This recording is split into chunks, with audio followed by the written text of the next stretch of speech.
Hi and welcome. Today we are going to explore the keys to success, which is being shared by the board toppers. Let us explore and see the first key.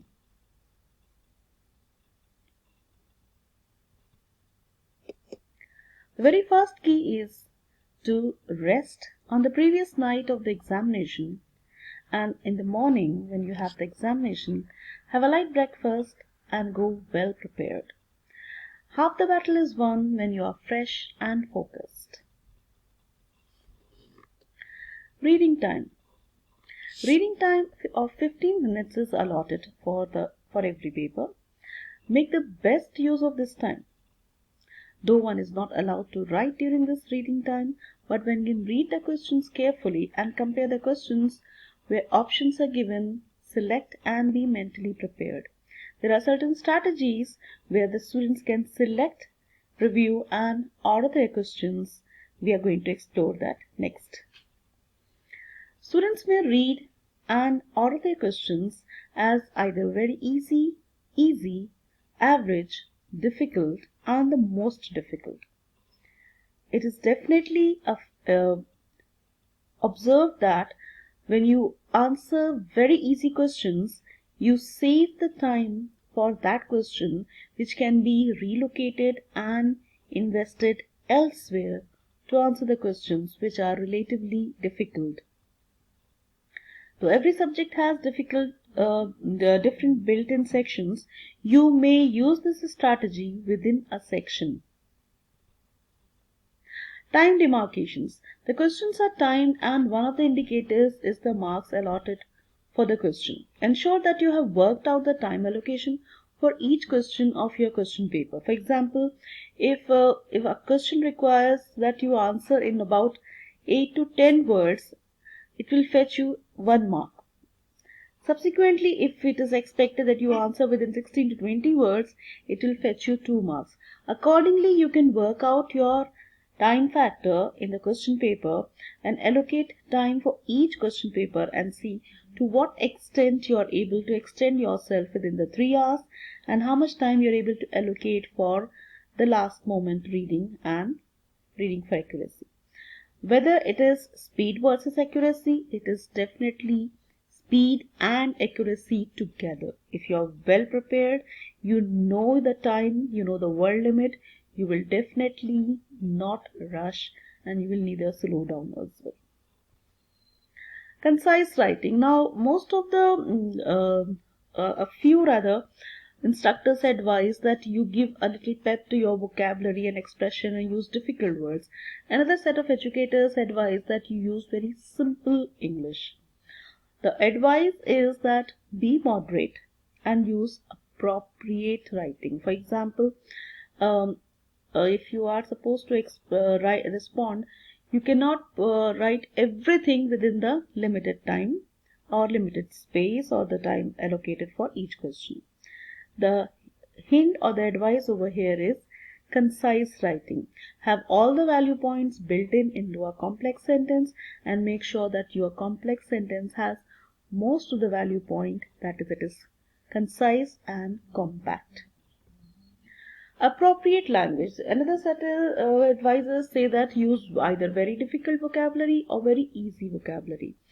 The advice is to use appropriate language which is suitable for the question answer response or the subject that you are responding. For example, if you're answering a science question paper, you need terminology. If you're answering a social studies question paper, you need specific terms.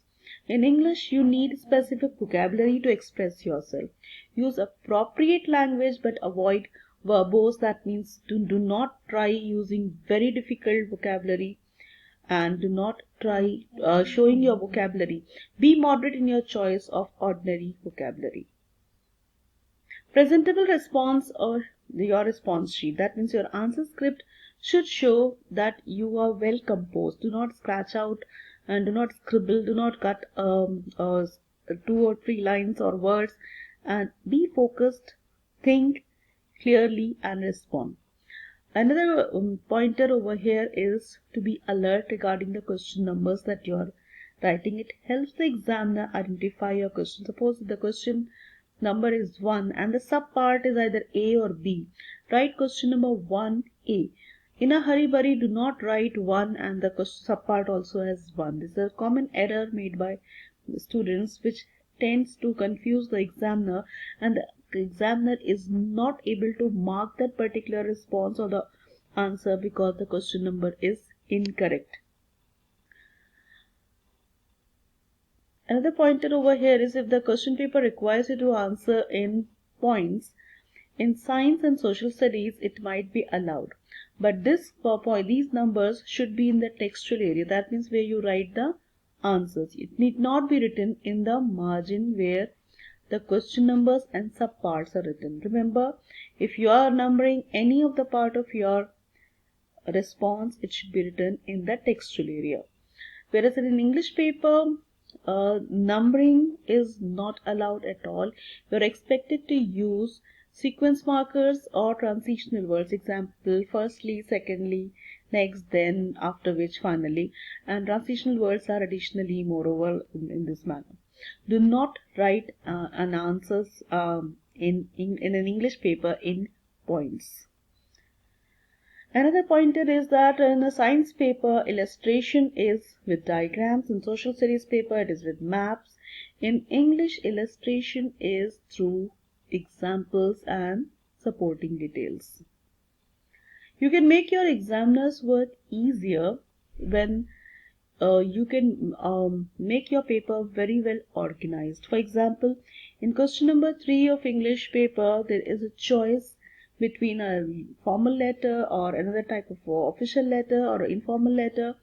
How do you show that which choice you have selected to respond? You can write your answer number in the margin. This is the margin. And then you write, you have selected option 1, that's say letter writing. And then you begin your answer. This will help the examiner understand that you have selected the first option instead of the second option.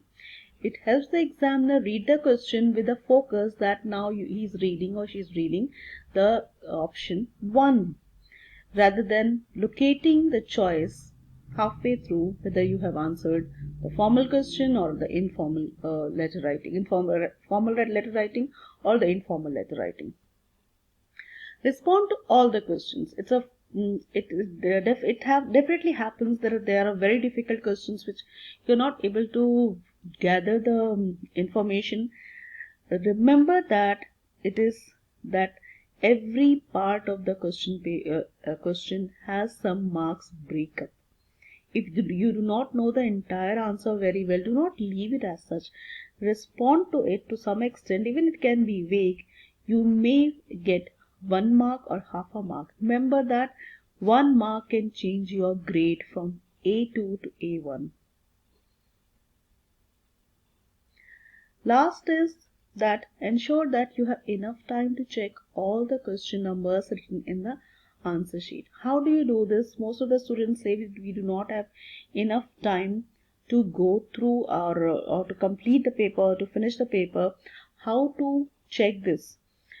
The answer to this is that when you work out your time allocation for each question and each section carefully, you will be able to allocate 5 to 10 minutes towards the end of the paper. And maybe you have taken up a minute or two of that in answering some difficult question. You still have some time left.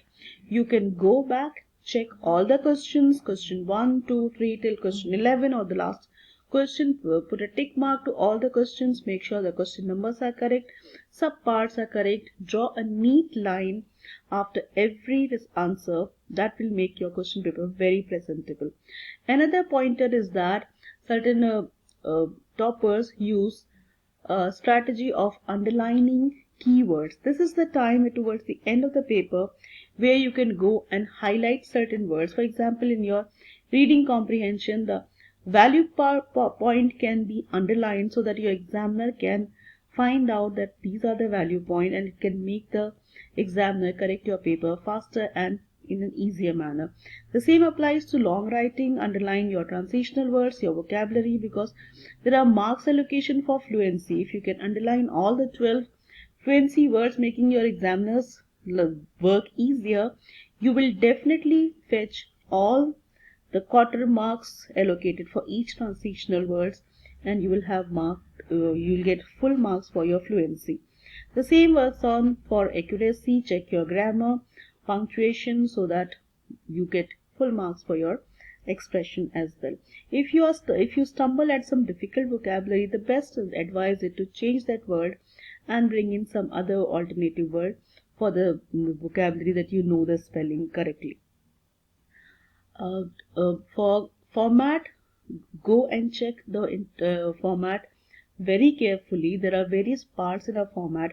Though the mark allocation might be 1 or 2 marks for the format, but if you miss out any part of it, and if you're confused, the best is that you follow whether to write something or not to write something. The best advice is to write that and then leave it, because if you miss out, you may be marked down, but if you write something, you cannot be marked down.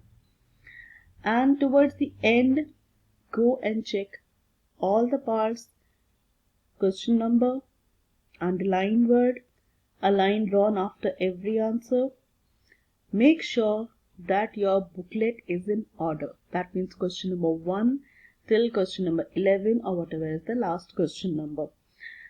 Certain toppers advise that if you want to begin with section C first, the best is to leave those many pages with question numbers marked on every page, and then you may go and attempt section C. It's as per your choice. But at the end, your booklet should show that you have attempted the question paper in the same order, because if you make your examiner search for question numbers or search for sections, it will the examiner psychology is that you might be marked down. Another pointer is that attempt a section in totality. That means if you have selected to attempt section A, go and attempt all the questions in section A together.